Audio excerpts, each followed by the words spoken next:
So Dennis, tell us a little bit about what are the things that an installer has to have to do a great install.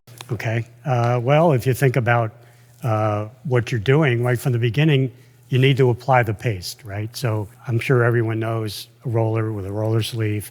That's something. Years ago, there used to be a brush. I actually have one. I tend to have ancient tools.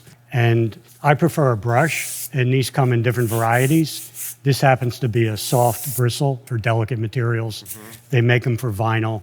Another thing that I don't really like this, mainly because if your wall isn't perfectly flat, as you smooth down it, it's going to leave ripples or bubbles. And that's your recommended way of doing it. Absolutely. I've never used anything but a brush on vinyls, on any material. This is what they call a seam roller. Every installer probably has one. Do you recommend using the seam roller, or do you prefer the brush, or when do you use a seam roller? You want to smooth it with one of these. Okay. Once it's smoothed out, you literally want to press the two edges into the wall. Okay. If you don't, sometimes the material will pull back as it dries. So by pressing it into the wall, you're actually making that actually sit right there.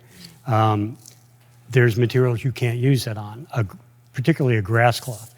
So a grass cloth or textile, you don't use the seam roller? Because it will crush this. Yes. And what you end up seeing, and you may have seen it before, it'll leave a light line down the seam because you literally have pressed it into the wall. The next one would probably be the broad knife, which is probably the tool that gets used the most. I'll crease the top and use it in conjunction with a razor blade to trim along the baseboard, along a door, along a window. This is the tool of choice. The only time I sometimes switch to this is when I'm trimming wood veneer or something that I could end up cutting it short. So I'll go with this because it's thicker than this one. So that's primarily. So what I hear you saying is you're using this tool or this tool in conjunction with a razor blade to ensure that you can make a nice clean cut when it comes to windows or ceiling cuts, or when you have to cut the material to make a nice clean edge. You have to trim it around anything, a door, a window, the ceiling, the baseboard. How important is it that an installer is continually changing their razor blades? How many different razor blades are you usually doing? I don't know where my bucket is, but I have a gallon bucket that's probably half full, and I started with it on Monday. So I use a lot of razor blades. Cut the top, flip it over, cut the bottom, throw it away. Really? It doesn't pay to use a dull, particularly if you're using a material, a natural material that's somehow stitched together. A dull blade, all of a sudden, will start dragging across it and really destroy the material. So you have a pencil and a Sharpie there. Tell me about that. What are those used for? I'll put an arrow on the back. We talked What about is the arrow? So I'll put an up arrow if I'm doing it straight. Great. If I'm reversing, the next arrow is going to be an arrow down. So I know which one I have to turn.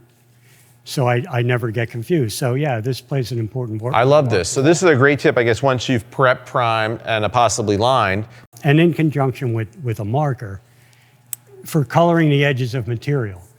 You'll get a black material or a very dark material, and you can sometimes see the edge or the backing because it's white.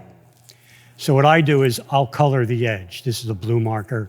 I also use a pencil because gray goes a long way. It works for many colors, just varying the darkness of it. Anything else on the table that we should know about, that we should make sure that we have? These are the basics that I use, on a daily basis. Another one that I've recently gone to, as opposed to a metal level, is a laser level. Incredibly helpful. I don't have to make pencil marks on the wall anymore. Turn it on, it'll shoot. If I'm doing a ceiling as well, and I need that alignment, the laser will go up, across, down the other side. Dennis, thanks for all the great tips. Now let's see you in action. I'm excited. Ready to go.